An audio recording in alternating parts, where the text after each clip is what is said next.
I'ma start it up like that's my best friend, that's my best friend. She's not my girlfriend, she is my best friend. I just fuck her from time to time. She wanted another drink, so I ordered another line. Bismillahirrahmanirrahim. Assalamualaikum warahmatullahi wabarakatuh. Pada hari ini saya ingin menjelaskan tentang sterilisasi. Nah, kita sering mendengar perkataan dari sterilisasi. Biasanya orang-orang umum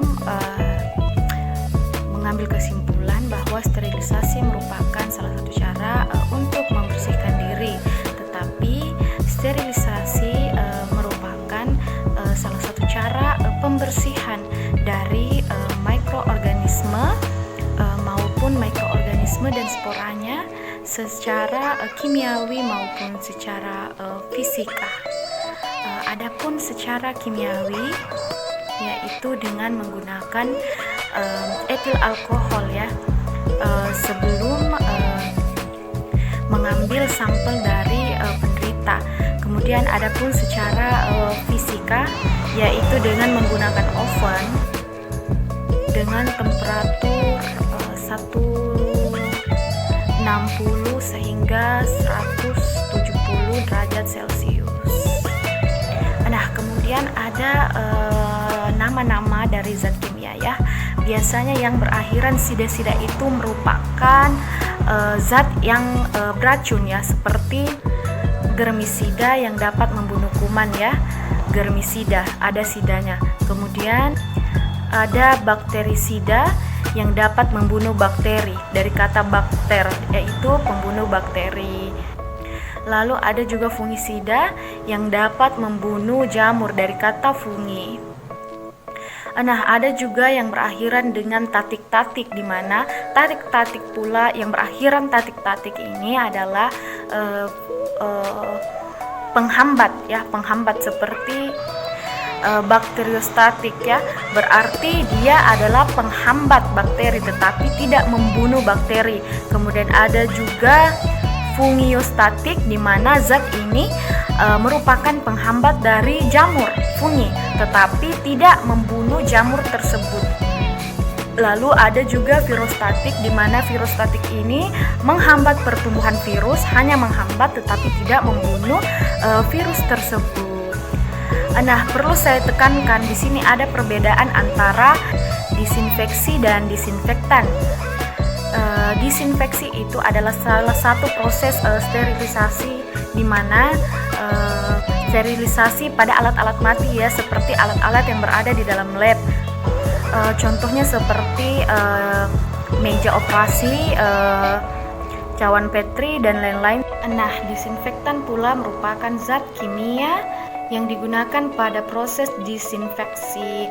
Lalu terdapat lagi perbedaan antara antiseptik dan juga antisepsis, di mana antisepsis ini merupakan salah satu proses ya untuk menghalangi adanya infeksi. Caranya dengan menggunakan alkohol 70% misalnya untuk membersihkan salah satu daerah. Biasanya kita lihat hal tersebut dilakukan ketika ingin mengambil darah pasien.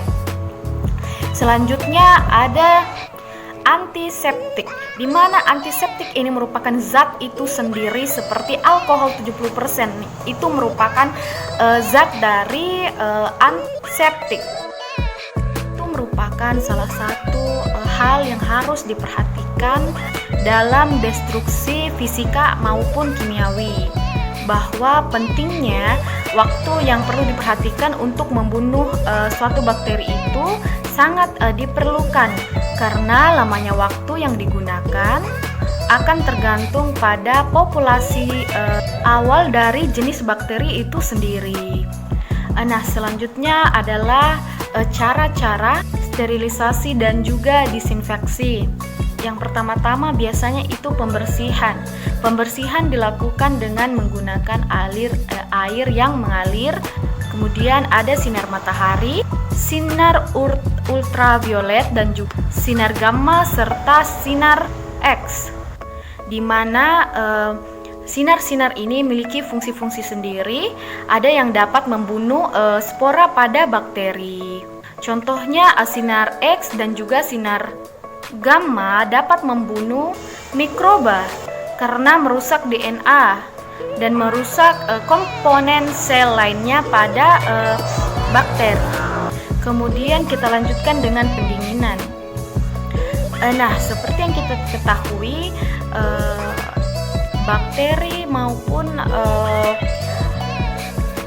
mikroorganisme yang lainnya itu membutuhkan suhu yang berbeda-beda untuk hidup, di mana suhu dapat pertumbuhan suatu mikroorganisme itu terhenti.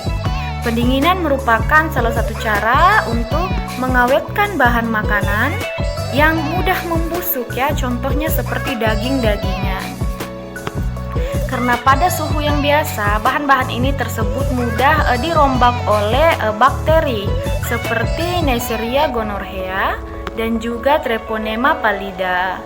Suhu yang dapat digunakan untuk pencegahan pembusukan makanan yaitu pada suhu 20 derajat Celcius.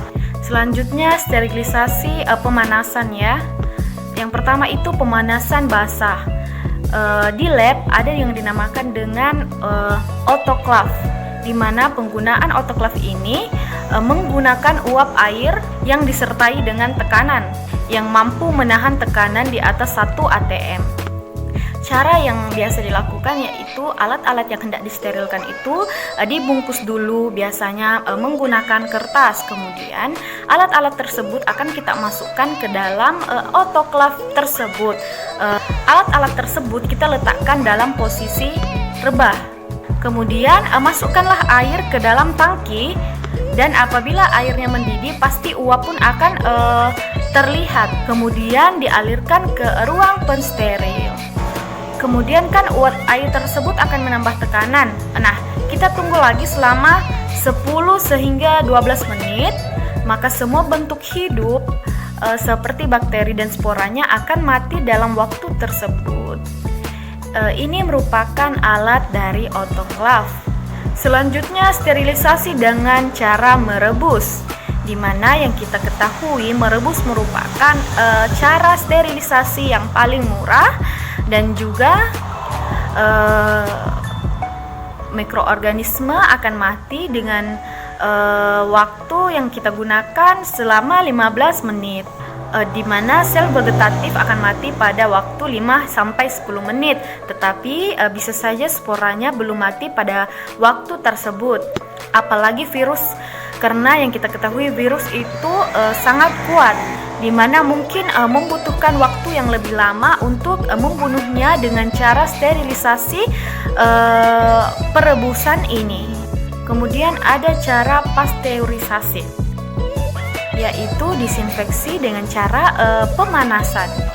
Lalu ada dengan yang dinamakan dengan pemanasan kering. Dapat digunakan pembakaran dan juga oven. Pembakaran merupakan salah satu cara yang relatif efektif, tetapi penggunaannya sangat terbatas. Sementara apabila dengan menggunakan oven, yaitu untuk alat-alat berupa gelas, tabung reaksi, dan juga alat-alatan lainnya yang berbahan katun.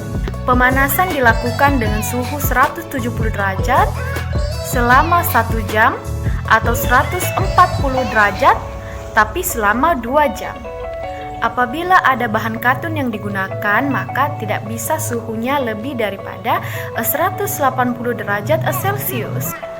Nah, apabila suhunya belum mencapai 100, yang paling penting kita tidak bisa membuka oven karena alat-alatnya bisa saja meledak. Ini merupakan gambar dari alat oven. Selanjutnya yaitu pengeringan. Di mana dengan proses ini air akan keluar dari sel dan mikroba pun akan mati. Selanjutnya ada yang dinamakan dengan sterilisasi penyaringan.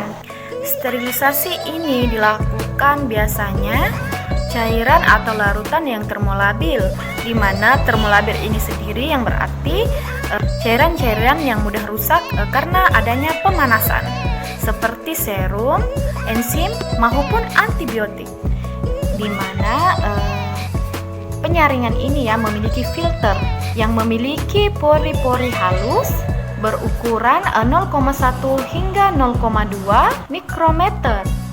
Tetapi harus kita ketahui, penyaringan ini biasanya menyaring bakteri, tetapi tidak menyaring virus. Berarti virus akan bisa bebas melalui proses penyaringan ini. Sekian itu saja dari saya tentang materi sterilisasi. Wassalamualaikum warahmatullahi wabarakatuh. Another drink, so I ordered another line. No, no, yeah, yeah.